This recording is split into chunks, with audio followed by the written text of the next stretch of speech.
Well, hey, Star Wars fans, welcome to another episode of Rule the Galaxy. If you're just joining us, or it's been a while since you tuned into the podcast, you may be thinking to yourself, man, Joe sounds a little different than the last time that I tuned in. Well, let me tell you, it's not your internet connection, it's not your headphones. I am not Joe Molinaro. No, this is Nick Scheske, one of our normal co hosts, who's actually sitting in the pilot seat today. We're doing something a little bit different than we normally do.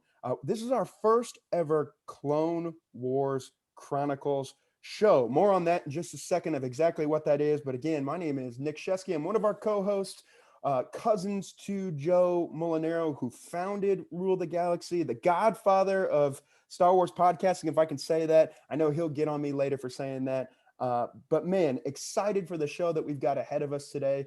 And joining me in the co-pilot seat is actually a fellow Rule the Galaxy listener. He's been one of my friends for, man, as long as I can remember now, was my roommate in college, best man at my wedding, none other than Mr. Sam Caldwell. Sam, thank you for joining us. Welcome to the show. How are you doing today? I'm good. Thanks for having me. I'm glad to be on. You told me you were on a podcast a little bit ago, and I started listening, and just been a listener ever since. And I was you asked me to come on, and I was super excited. Like you said, we've been friends for a long time, and the good Lord has blessed me with a love of Star Wars, and I've just been chomping at the bit to talk to people about it. So thanks for having me on. Come on, and you can't do enough Star Wars talk. And I'll tell you, if you're watching us on YouTube, man, we're glad that you're on. Some of you may go, we didn't even know that you had a YouTube channel. Well, we do have a YouTube channel. If you search Rule the Galaxy on YouTube, you'll be able to see our ugly mugs on there, but you'll also be able to see Sam's beautiful Star Wars posters that he has in the background.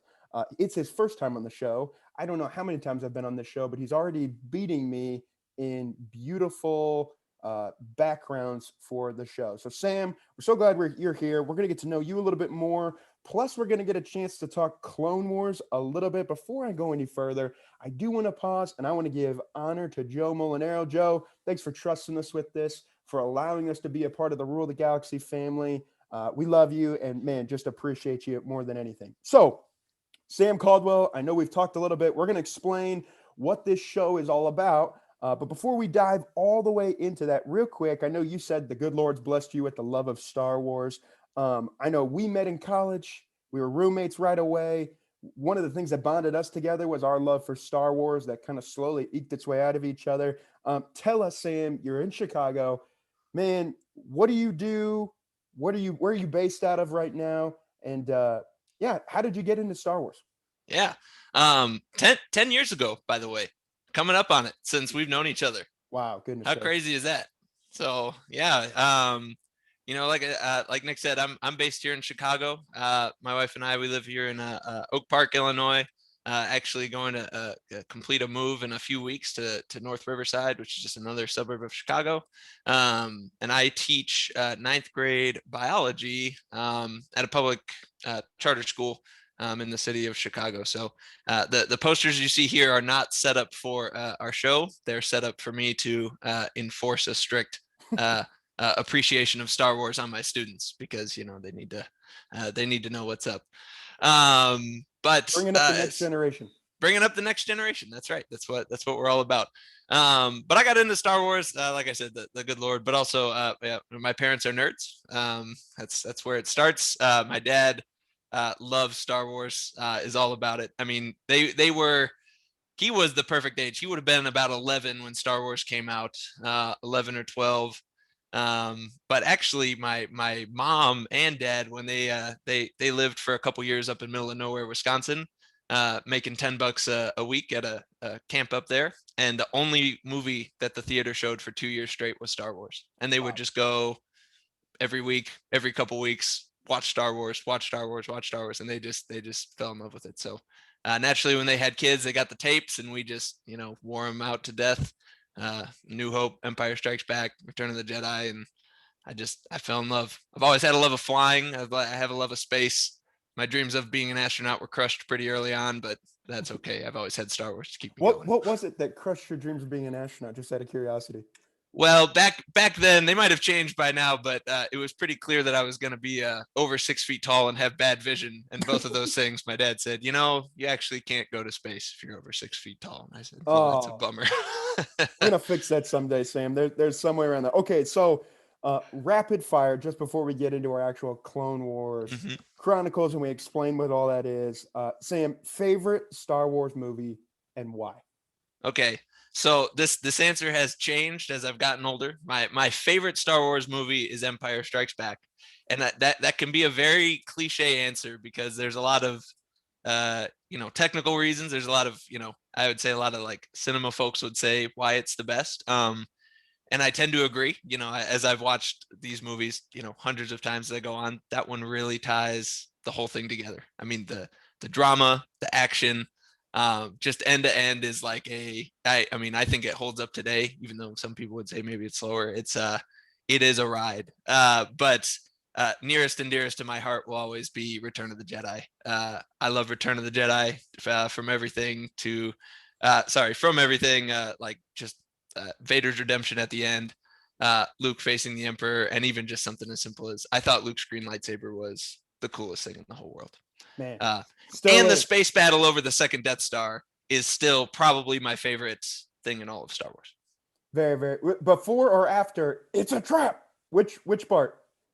Oh man, the whole thing. The whole thing. When they just from that moment when they all show up and they see all the TIE fighters coming at them and they're going in those different formations. Yeah, that whole thing is top of the line for me. You know what? We did an episode with Mark Newbold from StarWars.com a couple weeks ago. And he was saying his favorite movie is Empire 2. And Sam, I heard it explained this way. And I thought, or I was thinking about when we were watching it this way, because that's also my favorite Star Wars movie. And, there's the argument that gets made, well, is A New Hope the best Star Wars movie? Because without A New Hope, there is no Empire Strikes Back. There is no Return of the Jedi. And I like to put it this way, where, it's like you give a kid a bike, right? When they're just learning how to ride a bike and you see this bike and it's the coolest thing you've ever seen. I've never seen a bike like this before. It's amazing. It's got training wheels on it. I can ride it. It's amazing. Empire's like they took the training wheels off a little bit and you're going, okay, now I'm getting in the groove and I'm figuring out exactly which way to go. So, okay, Empire Strikes Back. We're going to hold you to that. I think that's great. Let me ask you this. Most recent Star Wars purchase that you've made. Honest answer, please.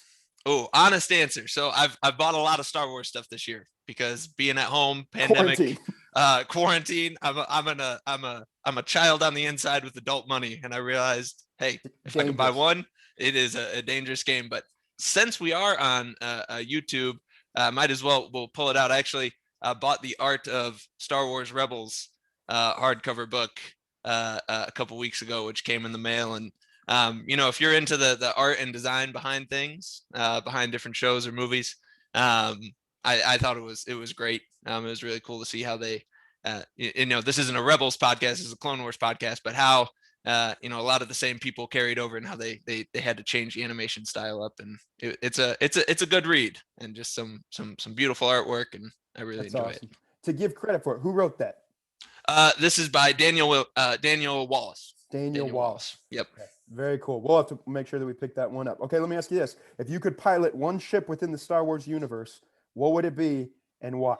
Oh, man, I thought long and hard about this question. I was hoping for a deep cut, just some obscure ship, but I've been in love with the X-Wing since before I can remember. Like I barely remember the cars that we drove growing up, but I can remember thinking about X-Wings when I'm 4 or 5 years old. You know what I mean? Like that ship to me is just the pinnacle of spaceship, fake spaceship design.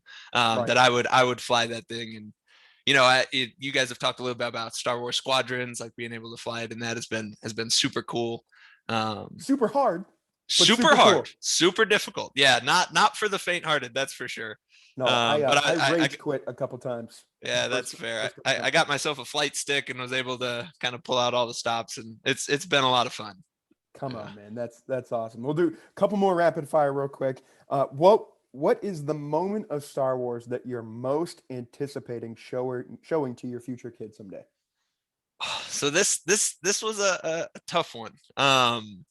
I think the moment, if I were to say a moment, I think the ending pretty much the entirety of the throne room sequence in Return of the Jedi, from Luke facing the Emperor, being tempted to strike him down, to then tossing his lightsaber, and that whole, the Jedi coming back in that moment.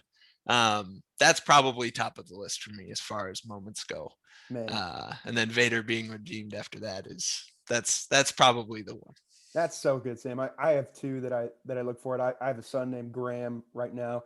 He's 9 months old, but I'm already waiting for the day that I get to sit him down and show him Empire for the first time and get to the point where, and I got to figure out how I'm going to do it because, these days everybody wants to start with the prequels and then work their way back. And, the moment of the grand reveal of I am your father, I can tell you right now, I'm not going to be watching the screen. I'm going to be watching Graham's little chubby face and waiting to see what he does. Man, I'm excited for that. And then the second one, which is going to shock some of you, is cannot wait to show him just after your scene where Vader gets redeemed, but the funeral pyre scene. And some of you go, dang, that is so dark. Why would you want to show your kid that? Because I want to give him first aid instructions that when I pass someday, I want you to return to the Jedi me in the backyard, right? Makes sense. Drag me out.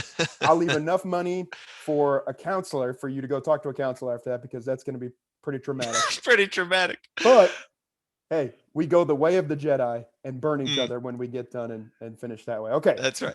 Enough Well, about I got one more. And Bring this one came off the cuff. After you watch the original trilogy, I feel like the like a moment that is gonna like make jaws drop, if you start there, is when you show your kid Duel of the Fates for the first time, because you've done the original trilogy and that's it, and then you watch that and it just, the rest of what we get to talk about started right there. So that's true. And then the culmination of what we're going to talk about, lead to when you get to the Anakin Obi-Wan fight on Mustafar, right? Ooh. And if my kid is anything like me, when he watches Revenge of the Sith for the first time, it's going to emotionally mess with him, and he's going to sit down and go, man, what do I do now? But now he's going to have Star Wars every year because there's either a new show or a new movie or something coming out. He won't have to live in the scary in between of 2005 to 2008 2000 whatever. So okay, last question that I have for you before we kind of jump into what this whole segment's going to be around. If you're still listening, congratulations. We're glad that you're with us, but we're just giving some more background. Sam, on this show, we've done before kind of a Mount Rushmore of Star Wars characters. I'm curious for you, in no necessarily particular rank or order, but who's in your top 5 Mount Rushmore of Star Wars? Yeah, that's a great question. First of all, Mount Rushmore, 4 people. And I got stuck on 5, and I just sat there and I was like, who's my 5? Who's my 5? But I'll go with 4, and then I'll give you Star Wars is a little bit more grandiose than real life. So guess what? On our Star Wars Mount Rushmore, we got 5. We're not doing a history podcast. We're doing a Star Wars podcast. That's right. So you'll get a list of who I picked for 5, and maybe I'll just surprise myself at the end. So number 1, top, and you said no particular ranking, but somebody who has grown on me immensely since I finished the show about a year ago has been Kanan Jarrus. Oh. I think Kanan Jarrus and everybody else pretty much fills out from my childhood, but Kanan Jarrus kind of speaks out, and maybe it's just like my phase of life, my age, whatever it is. I think he's just a lot more in touch with like what human beings on Earth are like. And then to watch him though in his selflessness grow, and again, this isn't a Rebels podcast. I don't know where the spoilers are. The show ended like 3 years ago, so if you're being spoiled by that and you're listening to this podcast, if you're listening to this specific podcast about the order of how this happened. Yeah, and so his selflessness and his growth throughout the entire show of Rebels is just to me, he's my number 1 character. I have people that I probably love more just in like a nostalgic way, but he's up there. Luke Skywalker, my number 1 favorite character for my whole life. I think he's maybe not gotten a bad rap, but I've heard a lot of people like, oh, he's too simple, he's too good. But when I was a kid, I thought that was the best. Like, right. I wanted to be Luke Skywalker. That life is hard. Like, the world is hard. Like we, I kind of always wanted to aspire to be like Luke Skywalker, the guy who can, take up the sword and the mantle and do what he's got to do for his friends and for those around him. So, right. And let me ask you this, Sam, because I know when you say Luke Skywalker, I'm sure everybody listening pulls a Luke Skywalker from a specific time. Is Mhm. there one entry of Luke Skywalker that you appreciate more than anybody else, than any other movies? Like if you had to pull Luke Mm. Skywalker out and go, man, it's Luke Skywalker from A New Hope, from Return of the Jedi, from Last Jedi. Like, is there Yeah. a moment you pull out? Yeah, I mean, again, it's kind of revolved around this, so now it just sounds like a stock answer, but I mean, it's got to be Return of the Jedi. I mean, and again, I appreciate and love like Luke from A New Hope because he just like, he's willing to go and he's just a kid in the middle of nowhere and just wants to go on an adventure. So, and I can relate to that. I grew up in the sticks and just kind of like, man, go off into space, do whatever. So I do like that one, but to me, it's enlightened Luke or path towards enlightenment Luke once he shows up in Return of the Jedi. Okay, so you've got Kanan Jarrus. He's got a ponytail. You've got a ponytail. Mm-hmm. Makes sense. We got Luke Skywalker. Give us your last three. Okay, my last three. I went with Obi-Wan Kenobi. I've just one and everything else that's added to it since the tragedy that guy has been through and the way that he just sticks to his beliefs is commendable, to say the least. But also just like the wizened old man that we grew up with, who helped Luke on his way. Love him in the prequels. He kind of ties the whole thing together. So I was gonna say you are an Obi-Wan entirety fan, not just an Ewan McGregor fan, not just an Alec Guinness fan. No, Just, yeah. James I Arnold think the Taylor. complete picture is great.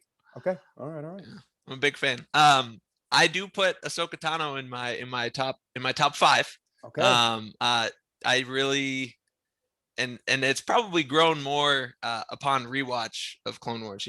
I watched it once and I've watched a bunch of arcs. I watched the whole thing in its entirety again and watched some arcs since then. But just a way to kind of see how she struggles between Anakin, as like the kind of like the brash master that she has, and then like Obi-Wan and the rest of the Jedi Order and like this idealistic but a little dogmatic order, and how she just kind of falls right in the middle and then just ends up being like fully realized like this is probably what the Jedi should be, just an agent for good, but that can kind of live in the gray there. So when it came to just like characters overall, I had to put her up there. Makes sense. I now know that Mount Rushmore only has 4. Probably should have known that ahead of time. But for the sake of having 5, who ekes in at number 5 for you? Okay, who ekes in at number 5? Sure. Here, I'll give you my list of the people that were on the list. Qui-Gon Jinn. Wow. Thrawn. Okay. Love Thrawn. I'm not a big villains guy. You'll learn that like villains don't become like my favorite characters, although I can appreciate their nuances. So it wasn't like my first thought to say Thrawn is one of my favorite characters, but he is up there, especially between the books and Rebels. I do love Han Solo. And then I had Rex, Ezra, and Hondo to round out my top there. So that was kind of like my battle for the 5th spot was amongst that cast of characters. So if you're listening, I love it. Who's your favorite? You've got a little bit of everything in there, Sam, and I think that's why we make a good pairing on this, to be able to go, okay, we're gonna try to talk Clone Wars, but we're gonna try to talk a little bit of everything else. So Sam, so glad that you're with us and that you're a part of the Rule of Galaxy, family at large, but also to get a chance to jump on and get to do some of this stuff. And again, I've made the joke already. I'll make it again. If you're still listening, we're so glad that you're with us. Let me explain a little bit of what the hope behind the Clone Wars Chronicles is going to be. I was talking with Joe the other day and we were mapping out some shows, and Joe mentioned that he had this dream, of, man, what if this Star Wars podcast thing could be kind of a network where you had multiple different shows, right? Where everybody that's passionate about something gets a chance to jump on and really, kind of make a branch of the tree, if you will, to round out this large tree of Rule of the Galaxy. And just got us thinking and really brought to the forefront. We had been talking about doing some arcs from Clone Wars that we loved, and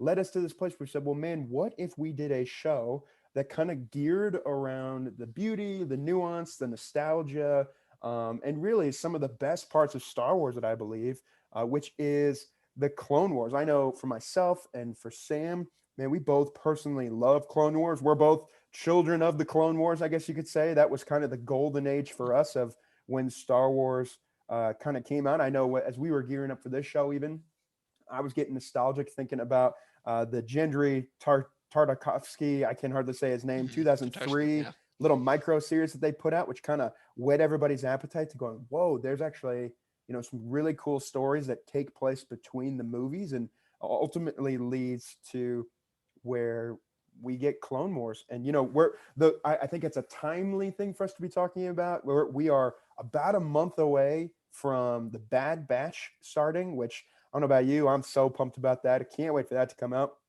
But again, we talk about this.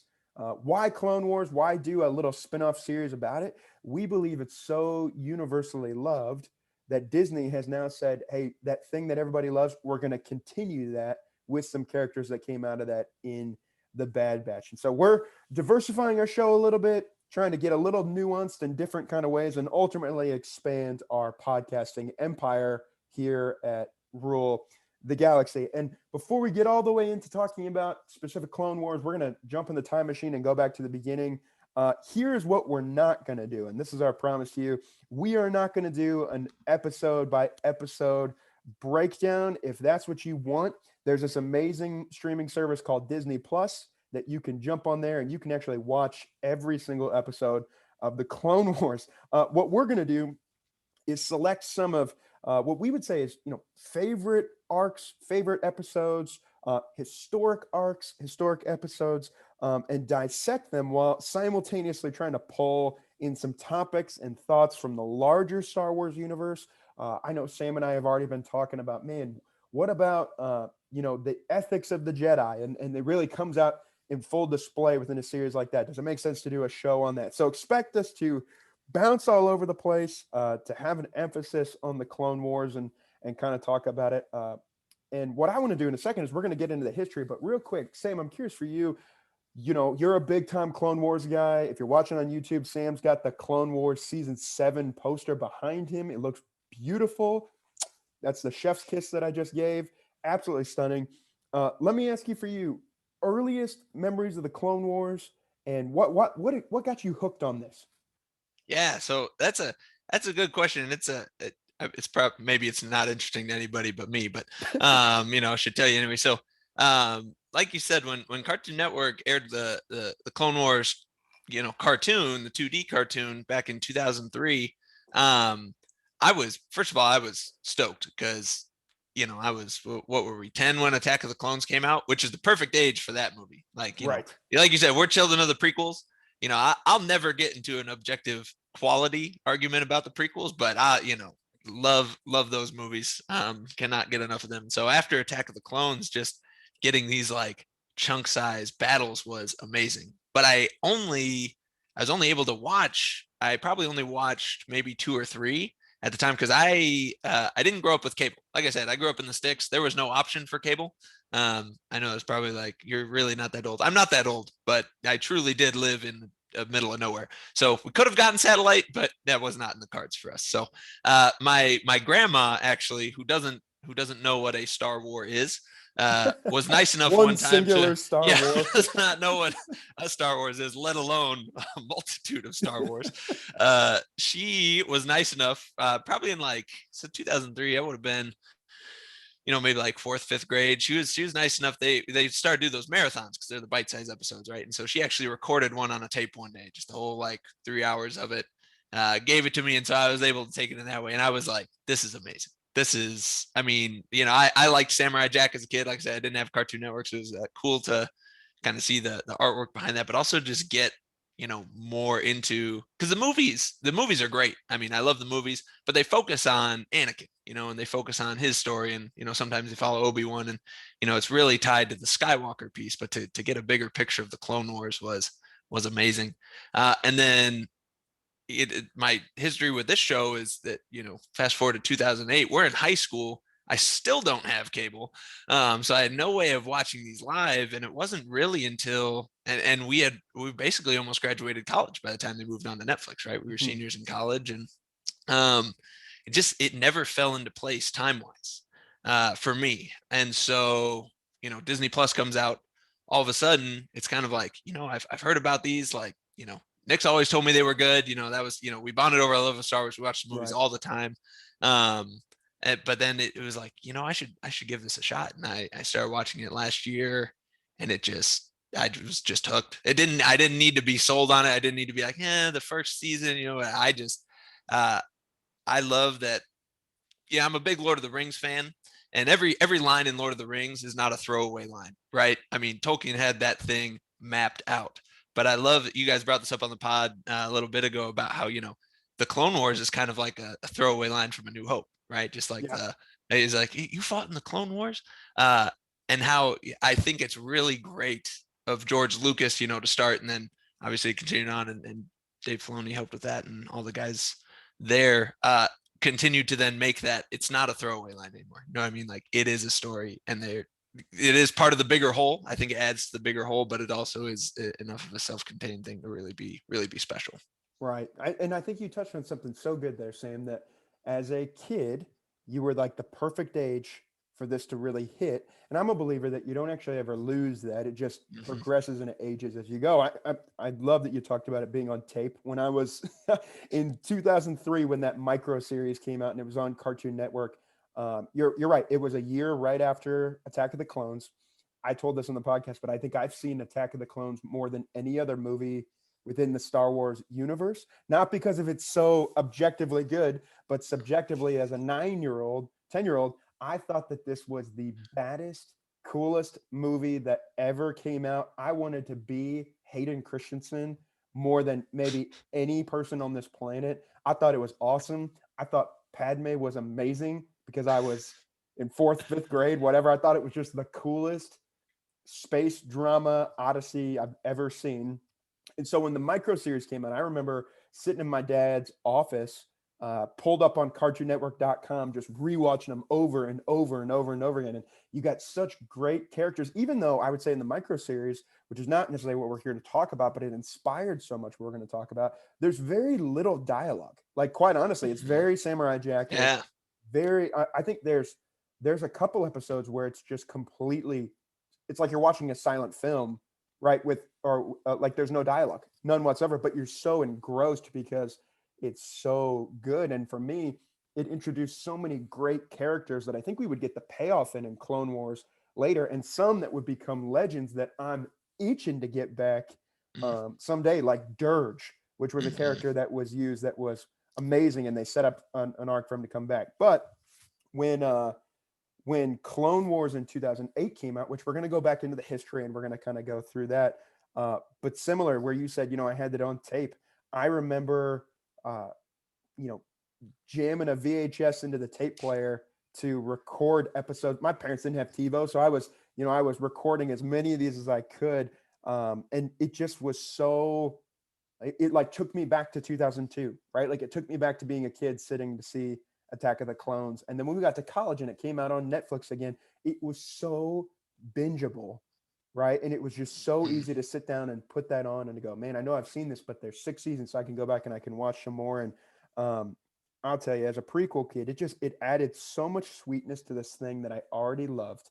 And it had, it allowed me to continue to live this story that's so close to just the childlike heart that I have. So if you're watching, if you're listening and you're going, man, are Nick and Sam passionate about Clone Wars? The answer is undoubtedly yes. When Disney announced that they were bringing back season 7, the little kid inside of me started doing backflips again, because it was like, oh my gosh, this thing that I love is coming back. They're reviving it. Let's go. I'm so excited. And so our hope again on this run of show that we're going to do and release periodically is to bring back some of that beautiful childlike wonder that we have every time we watch the Clone Wars. Dive in it, get all the feels, send you back on your way to enjoy the galaxy with us. And so, Sam, what I would love to do is I would love to metaphorically get in the time machine and just go back, because the Clone Wars that we know now and that we love, man, it had quite a journey getting to the point where it is today.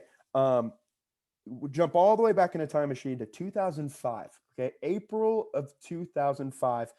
It's a month before Revenge of the Sith came out. Sam, how old were we when that came out? Man, we would have been 12. Yeah. Okay. Yeah, 12. I think so. We're aging ourselves. Joe Molinaro and Brent Dykeman are somewhere right now rolling their eyes, laughing at us. Yeah. These young bucks. I had children in 2005. You know, like that's I don't know who that was supposed to be an impression of, but a month before Revenge of the Sith comes out at Star Wars Celebration, you and I were still picking our boogers, not each other's boogers, but picking our boogers. George Lucas announces that they're in the process of continuing Tartakovsky's Clone Wars, but in a 3D version. They had just recently hired Dave Filoni, who, quick pause, we've said this on the podcast at nauseum, praise the Lord for Dave Filoni, right? He got hired on. Dave, we trust. Dave, we trust. He got hired on because of his works with Avatar: The Last Airbender, which I can't speak highly enough of. Sam and I are also huge Avatar: The Last Airbender fans. If you haven't watched that, that's on Netflix. Shameless plug to go watch that. But Lucas comes out and he says, hey, we're going to start this brand new show. We've hired, get this, 300 additional digital artists to get this episodic masterpiece going. It's pretty ballsy, right? And when I say pretty ballsy, it's pretty ballsy that you would invest so much into an animated series that's going to come out after your series of movies is already done. Does that make sense what I'm trying to say? Mm-hmm. You're releasing Revenge of the Sith and you've got the confidence to go, hey, you know what? The movie's going to end and then we're going to do an animated series to fill in the gaps leading up to Revenge of the Sith. That's classic George Lucas, right? Ahead of his time. Absolutely. Yeah, no, that's great. It's absolutely amazing. And so 3 years goes by. There's echoes, there's whispering that, a show is coming. We've got 10 episodes. Now we've got 22 episodes, and now we're at 64 episodes, and it's growing bigger and bigger and bigger. August 15th of 2008, we get a full feature Clone Wars movie, right? So same animation style, Clone Wars movie. That comes out in theaters, and it was essentially a 4-episode arc that they just took together and they jammed into a movie and they released in the theaters. And I remember, Sam, going to go see this when it was in theaters. And when we talk about, Clone Wars has taken a ride, I remember watching that in theaters going, what the heck is this? Like, what am I watching? The last thing I had seen in theaters was Revenge of the Sith, and I wept like a fool when I got home because Star Wars was done, right? And then I go watch this and I see Zero the Hutt, right? Kind of with this, I'm not even going to try to do the voice. You see Ahsoka. Who's Ashoka? I don't know who she is. And this weird character. Anakin didn't have a Padawan. Why does he have a Padawan? This is weird. Yeah. And I'm curious for you. When did you see that movie? Have you seen that movie? Do you like that movie? It's too early in our run to be doing impersonations before we lose people. So I guess it was on my radar. We had one movie theater. I don't think it came to our movie theater, so I knew it existed, but I was like, I'm not gonna drive 30 minutes to go see it, because it's animated. And again, once this movie came out, we would have been sophomores in high school. Did I have my driver's license? Maybe. Did I go by myself? Probably. As you should have. But I didn't see it. I didn't see it till later. But I have watched it. I've watched it since. Actually, the first time I watched through Clone Wars, the show, I didn't start with the movie, which I wouldn't say I regret. But I do think it's good because it does introduce all the key characters who aren't in the movies. Right. And you said it best, and everybody knows it at this point, but it's just a 4-episode arc put together. And right. So, yeah, I'm sure somewhere there's an explanation as to why they decided to make it as a movie.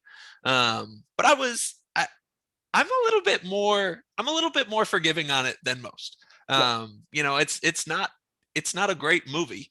But I was doing some research this morning, as I want to do. I was looking at movies that were made in 2008, which, first of all, go take a look at movies released in 2008. Different time. Great year for movies, but just different time. Tough time to be a movie that nobody's really sure about, right? Because I did look this up. That same weekend that this released, The Dark Knight released. Dark Knight came out. But I did a little check though with the other animated movies that came out, because a lot of the big, bashing was like, animation looks a little choppy, for a theater movie, right. What are we doing here? But WALL-E came out that year, Kung Fu Panda came out that year, and these movies have budgets $130 million, $180 million. Right. Clone Wars was only like an $8 million movie. And so when you Right. kind of view it through that lens of like, they're introducing a TV show, they're introducing characters on a budget that's made for TV, and you kind of parse it out like that. I think it's fine. Right. Which you have to believe that that's what they were working with and banking with, because history speaks for itself. It did not score great with the critics. Actually, as of today, it has an 18% on Rotten Tomatoes, which I think is harsh. I think it's a good movie. I don't always go by Rotten Tomatoes. I go by I don't always think that they're right all the time. But it does say something to the progression that we're going to get into and we're going to talk about as this series continues. The very first thing that we get of Clone Wars ever sits as an 18% on Rotten Tomatoes, right? Fast forward, season 7 of Clone Wars is at 100% on Rotten Tomatoes right now. The entire season, which I would say there are a couple episodes there are definitely some stronger episodes than not, but they were all so great and they really found their way. But at the time back then, one critic actually said it this way. They said it was the first bona fide Star Wars flop in history, which if you're Dave Filoni, again, this is why Dave and George rock, right? Because if you're them, it would have shaken my confidence and it would have made me go, you know what, we're getting ready to gear up for this whole big thing, and it was not received super well. It didn't go to all the theaters, it didn't make it out to Sandwich, Illinois.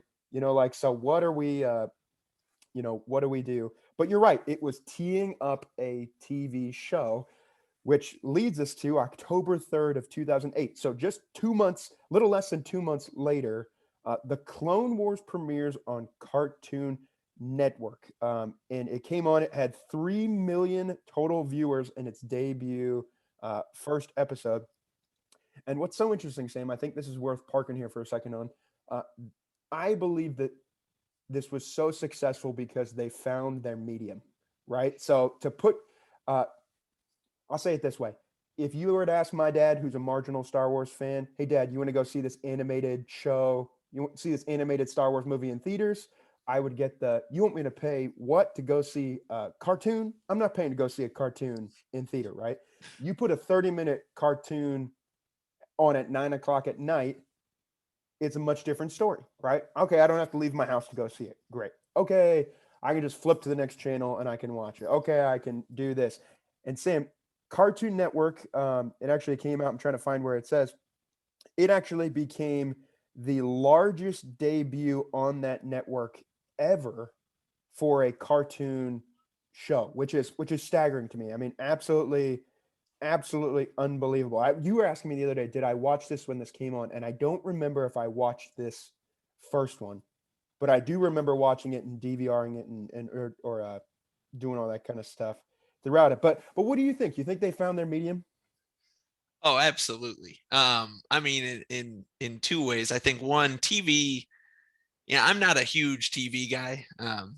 People who know me well know that like I'm not binging shows left and right, but shows that I love, and I'll watch them over and over again. But I think they hit the right medium with TV, because again, and we'll get into this sort of the just the little bite-sized stories that they're able to tell, and they paint a bigger picture, and we'll get to that. But also, just with getting into animation, I think that, like you said, first of all, the confidence thing, George had 20 years or more of Academy Awards and billions of dollars to fall back on. Of like, if this flop is like, Dave Filoni, just a guy who's like, hey, time to direct a movie for the first time, and that's where it sits. Right. So good on him for sticking with it. But like I said, I do think TV and then animation was the right way to fall on it. You said that largest debut ever. I mean, one, probably a ton of kids, right? Obviously, it's Cartoon Network. Kids love cartoons. Who Kids it was love Star intended Wars. for. Who it was intended for. Yep. But I'm sure a lot of Star Wars faithful as well, willing to turn in. But I think the with the animation, they were able to, like you said, you kind of are appealing to the child within all the time. You don't necessarily have to worry about the constraints of real life and real people, and trying to get people that fit the mold. You're more like conveying like emotions and ideas to people, and not not trying to sell people to people. Well, Very and good. as previously stated, the show did such a great job of introducing new characters, which I know we have some fans. Brent on our podcast all the time. He's a big fan of new. Give me new. Give me more people that I don't know. And it also Mm, for if you're a diehard Star Wars fan, it increases, the mythology of what you're seeing already. If you're just a casual Star Wars fan, there's some great people that I can cheer on and watch. So this show ran from 2008 and it went all the way up through 2013 when they announced, and when I say we, not me, Lucasfilm announced that they would be winding down to focus on a sequel trilogy that was coming, which we still didn't know a ton about yet, and they were winding down to start a brand new animated series that was going to take place between the fall of the Republic and A New Hope. And that's where we would end up getting Star Wars Rebels. And then to the, I do believe that even though this had mad review, mad raves, it was once Netflix picked it up in 2014 when it really, kind of found that cult following of people that were able to sit down and go, because I'll tell you what, there are a lot of Clone War episodes, right? Like there are hundreds of Clone War episodes. And I don't think that's hyperbolic. I think that's actually true. Hundreds of Clone Wars episodes that you could sit down and you could watch. And part of my problem when they first came on was, I know they were airing weekly, but it was still hard to keep up, right? It's still hard to watch it, especially, when you got life stuff going on. To be able to sit down now in the world of streaming and go start to finish on a series and never miss an episode, pretty big. And that's where, again, I remember we were in college watching some of this stuff together. I know mhm, mhm. uh, later when Disney Plus came out and they moved it over to Disney Plus, loved it even more there. And then they said they were releasing season 7, which was some of the greatest news maybe in the entire world. I remember that little sizzle reel that we got that showed Ahsoka showing back up, which we skipped right over it. But man, Netflix releasing, a whole nother season of it that didn't even premiere in real time, right? With season 6, the lost episodes, which I think are some of my favorite episodes. I can't wait till we get into some of the arcs where we get a chance to Oh talk yeah. about some of Yep. that. But overall, great show. It wrapped up on May 4th last year, which in the COVID world we live in feels like a million freaking years ago. Uh, but again, our itch is about to be scratched again with the Bad Batch, which is coming out a year to the date from when Clone Wars ended. Almost like they've got a plan for this thing, right? Almost. It's like Clone Absolutely. Wars season 8. Absolutely. And you know what? As we continue to talk about Clone Wars, again, if you're still listening, I'm going to keep saying this. If you're still listening, we're so glad that you're with us. But we did not want to end, since we're in the time machine, without getting out of the time machine a little bit, walking around in 2008 and really going back to the very first TV episode of Clone Wars that we ever got, that notorious night on October 3rd, of the very first Clone Wars episode called Ambush. And so, what I would love to do, Sam would love to do, we want to break down this episode a little bit. I think overall, we watched this back just this last week. I am so excited to talk about this. And I would even go as far to say that this episode was the premier perfect episode to start this series off with. And so, with that, Sam, we will go ahead and jump right in. The very first thing that we get in this episode, very different than a traditional Star Wars thing. We get this kind of upbeat, kind of big drum Clone Wars theme. It's the Star Wars theme we know and we love, but it's very different, right? It's fast paced, it's moving a little bit. And instead of an opening crawl, we're introduced to this kind of wise saying that gets played at the beginning of the episode in the end credit blue. And Yeah. then we have a narrator voiceover, which was new. Again, we had seen it already in the Clone Wars movie, but this was kind of the first experience too of, I'm not just reading something on a screen anymore, but I'm actually hearing this kind of go. And what we find in that story, and Sam, jump in and stop me if I keep talking too long, but we find out that the Clone Wars is in full swing, that the Republic and the Separatists are fighting over territories, and they're really trying to sway systems over to their side for support. And one of the systems that is in question is the system of Toydaria, which, if you're going, man, why do I know that name? Our good friend Watto from episode 1. The good old Watto. flying around trying to give you a good deal. You said we were too early for impressions. There you go. There you go. We made it. We'll throw that one out. But his system is being competed for by the Separatists and by the Republic, and a meeting has been scheduled to take place on a neutral planet between King Katunko. I say that right? King Katunko. Yep. Of Toydaria and of Jedi Master Yoda. And we start off there. Sam, initial reactions when you first saw this episode. Well, I'm glad you paused there, because you said the voiceover, like, this is totally new. Like it's some things are so similar, like the crawl, the logo, I should say, crawls, the Clone Wars kind of syncs back. The music is similar, and I've got a lot to say about the music, but I'll save that for later in the episode. We'll do a full episode just on the music. You could. Kevin Kiner. Yeah, we gotta give him a shout out, because he's my hero. But with the voiceover, right, it not only is like, this is different, takes a different swing, you're in a different medium, which is something you can't necessarily do in a movie. But personally, regardless of the information you get, I actually think that was such a good choice for this show. Yeah. Because the show accomplishes two things. Like, one, and you've said this already, eventually, and I'll get back to this episode in a second, it adds so much depth to the Skywalker saga and to Anakin and to his whole arc, right? And so that's kind of one piece of it.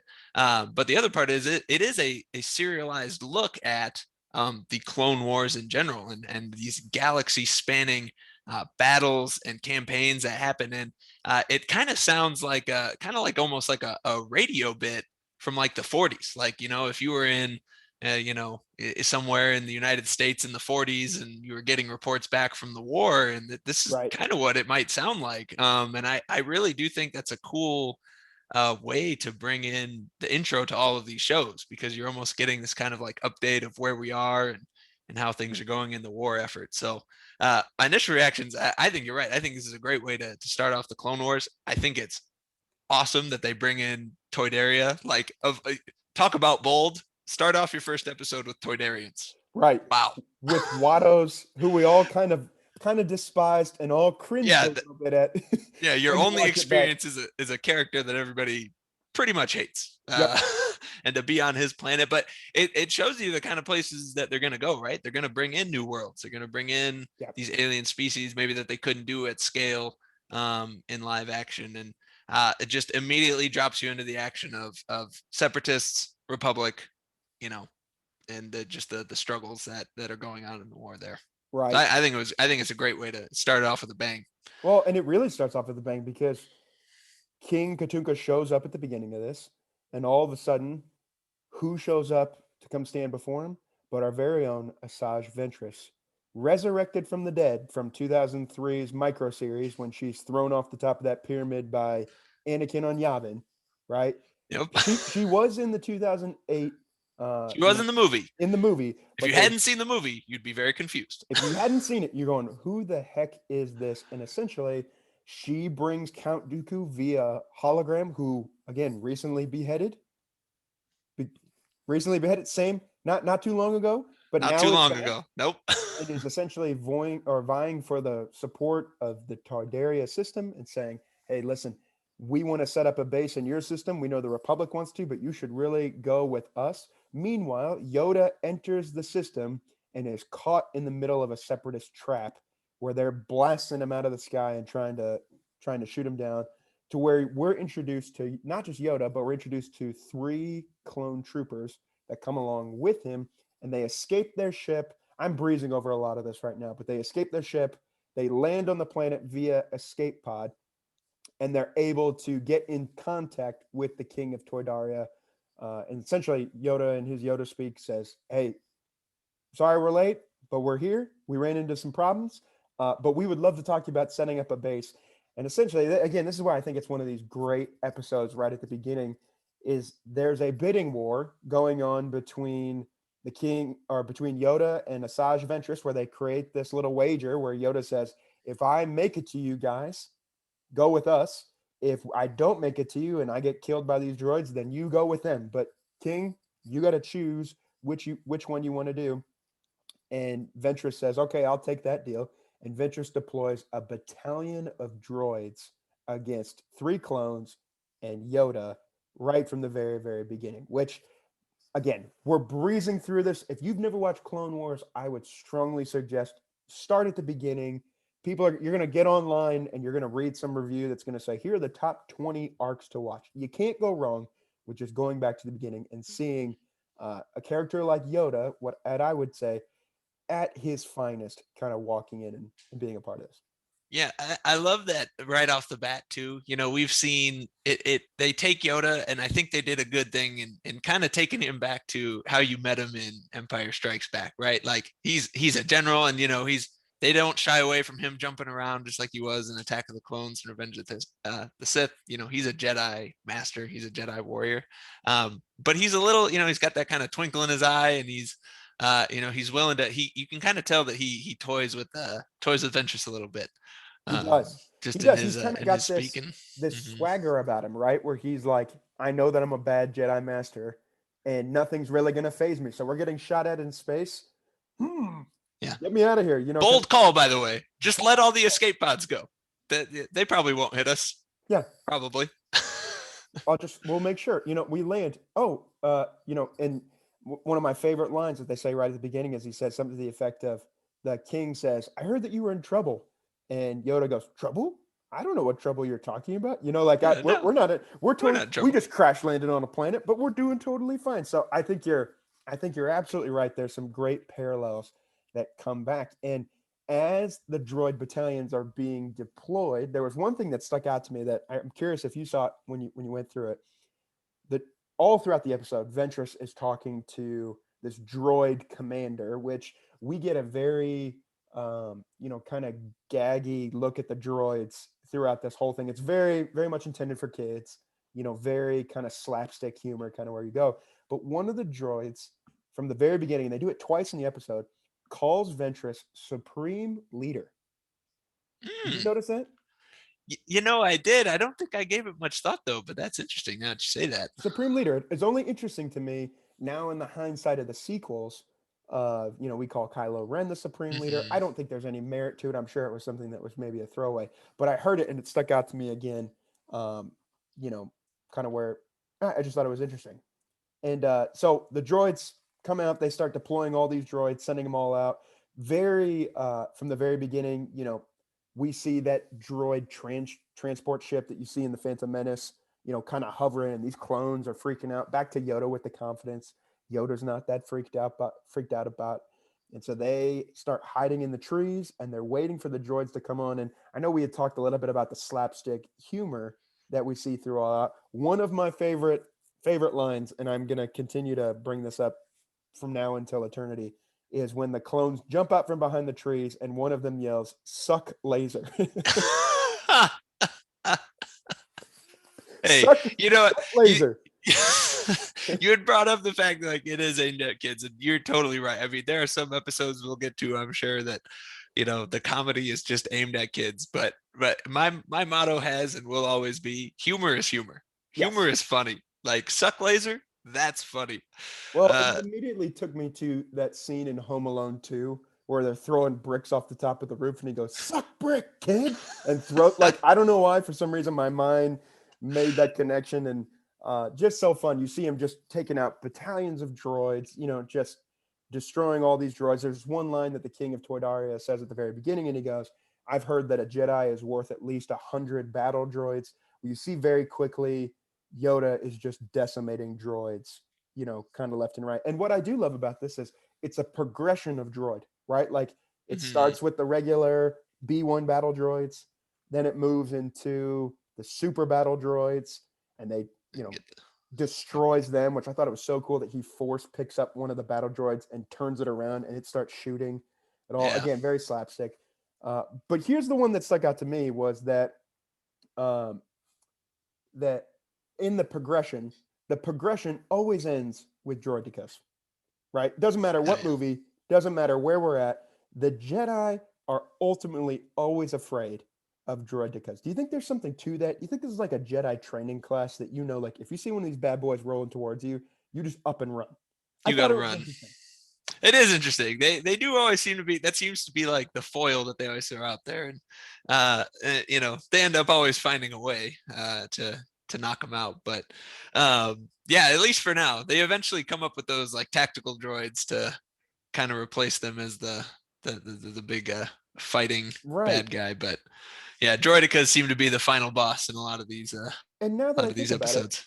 the droidicas are maybe almost, aside from in episode 1 when Anakin blows him up in the Naboo fighter. You remember I'm talking about? And he's Oh pulling yeah, out of the hangar and he blows him up. There are very few instances where they lose.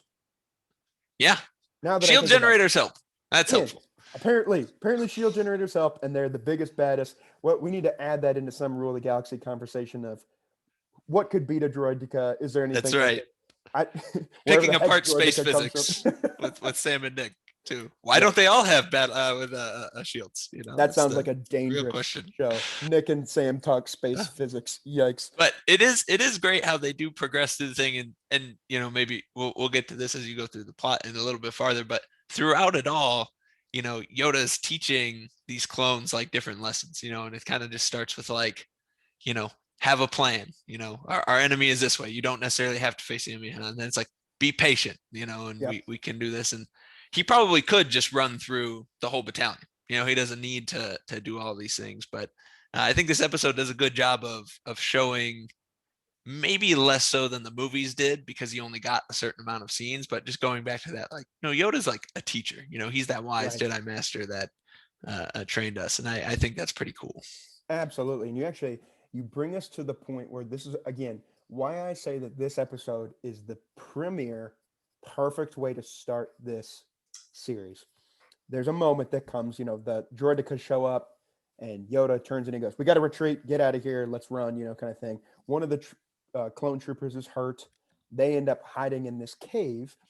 And the cave moment for me is where this episode you get the most bang for your buck because Yoda, they're saying we're low on ammo, we're gonna be destroyed, we don't stand a chance. And Yoda does something that we don't see in uh, any of the original trilogy. I would say you barely see it in the prequel trilogy, but Yoda looks at the clones and he says, "Remove your helmets because I want to see you." And they kind of rebuttal him and they say, "Well, we all have the same face. It's not much to look at." Not Like, much to see here. Yeah. yeah, like not much to see here kind of thing. And there's this line, and I wrote it down because I thought it was so good. Yoda says, "Deceive you eyes can, in the Force, very different each one of you are." And then Yoda goes around to each specific one, says their name, and then he speaks specifically to their weaknesses and he counsels them on how to see the world through a different way and how to grow as a character and how to do that. And I said from the beginning, this was the premiere episode because of this moment in my mind right here, right? In the prequels, you get to know some of the clones, like everybody knows Commander Cody to a degree, but for the most part, they're pretty synonymous with stormtroopers, right? Like they're kind of these, clones that come from Jango Fett, and they're not really right or wrong, but they're just there, and they're a tool to be used, kind of where you go. I think that this right here kicked the door open for any B ranking supporting character to be seen through the eyes of Star Wars fans as, man, you matter, man, you have a voice, you make a difference in this universe, even if you're just a clone that was bred for war. And honestly, this is where we see this is kind of the catalyst of opening the door for these clones to develop personalities and to get arcs of their own. And I'll tell you this, I follow a lot of accounts on Instagram and on Twitter. And it wasn't until recently that I realized some of these accounts that I follow, they're all teenagers in the UK, which it feels a little creepy, but Right. they're all like, 16, 17 year Social old media kids now. fiends.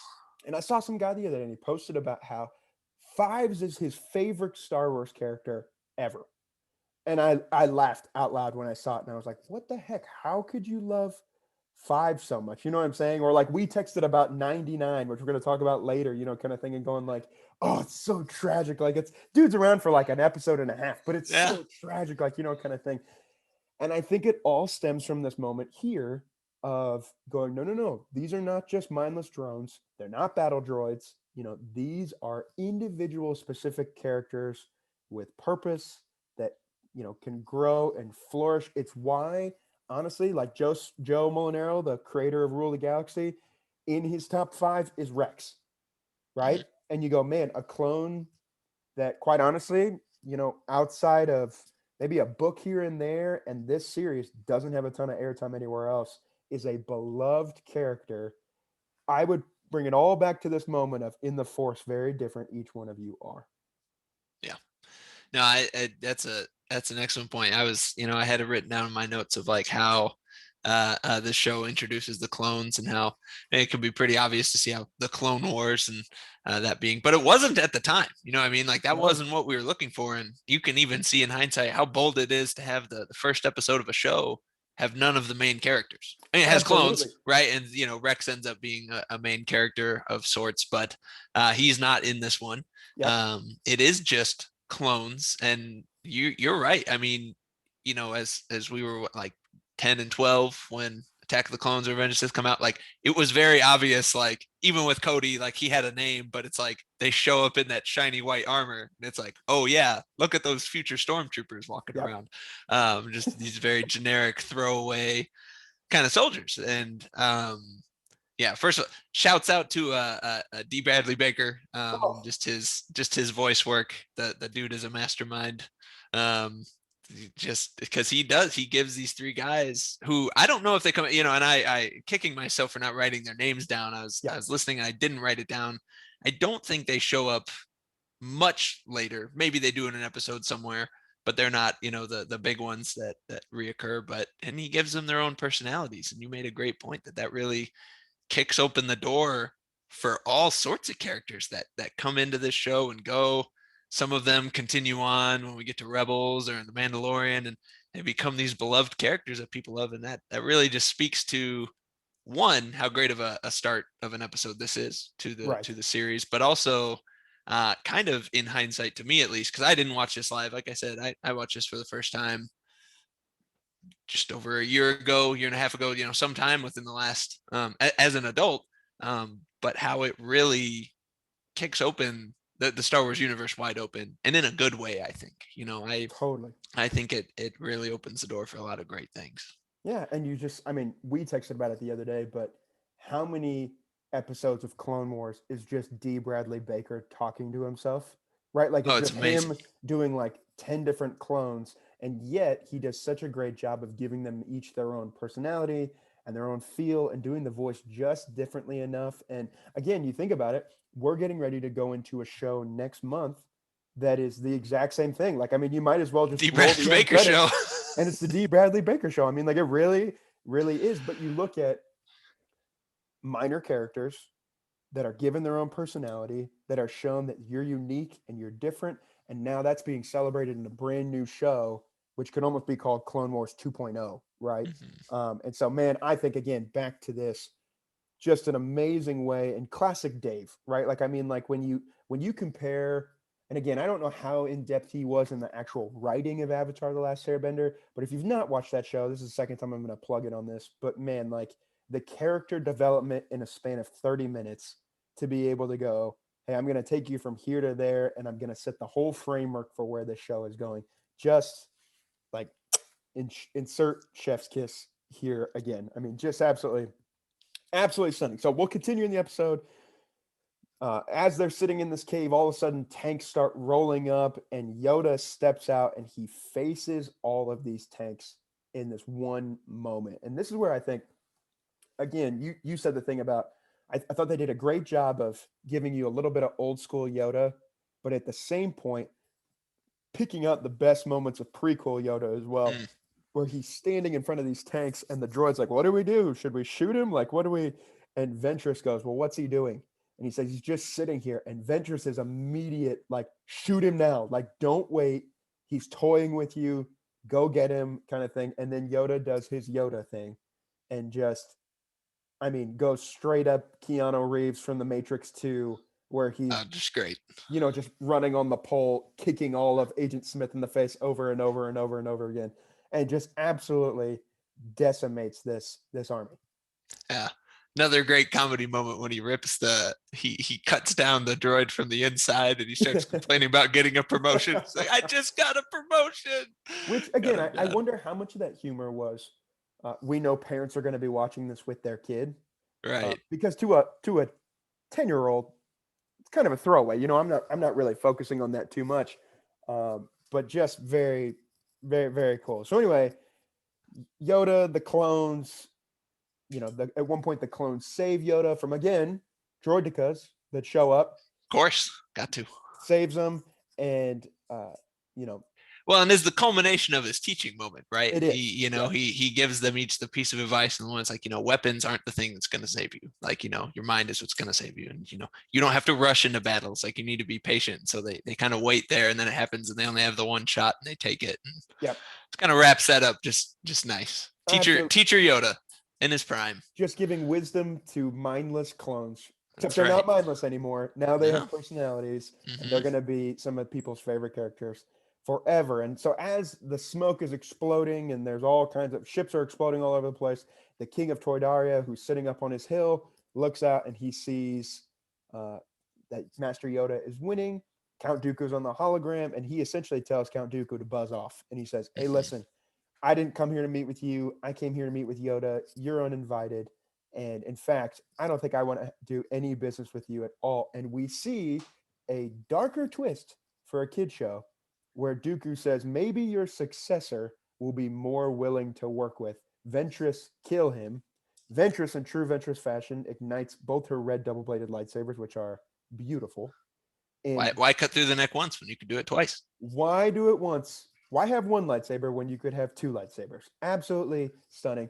Goes to kill him, and her blow is stopped short by Master Yoda, who is using the Force to stop her actual swing of the lightsaber. It stops inches from the neck. Absolutely beautiful. And then he does something here that you mentioned earlier that I think it's such a great point, is that Yoda Force pulls her lightsabers away from her, and he captures them, and he says something like, you know a lot, but you don't know that much. Yep. And he takes their lightsabers, and then he does something here, and I wrote this down because I'm curious how this, again, we probably are running out of time. If you're still listening, way to go. But he throws the lightsabers back to her. Yeah. Yeah. Because I just watched it just as like a quick one this morning. Just, I was up early and was like, I'll just watch one more time. We're going to talk about it. And I thought it was funny, like, we don't know much about Ventress at this point. If you saw the movie, you would know more, that she's, this deadly assassin and can, go toe to toe with Obi-Wan in a fight. And she exists, but if you didn't, she just kind of stands there the whole episode. And but yeah, he takes them, and it's like, she's the assassin. Like, she's number two to count. I mean, it's like Dooku, Grievous, and her. And like, if you capture her. So I thought it was interesting that he threw him back. Yeah, I didn't know if it was like a reflection of like his like Jedi way of like, I'm not just gonna take you into custody, or like maybe you'll do the right thing. But we don't know that much about her yet, right? So it's very interesting. But it kind of shows, it kind of brings up to like her, she kind of not as bad as Grievous when you see Grievous, but kind of that cowardly, then takes the way out, doesn't fight, doesn't surrender, just gets out of there. Right. Well, and what I thought was so interesting was, and I wrote this down because I was curious, is this mercy or is this hubris?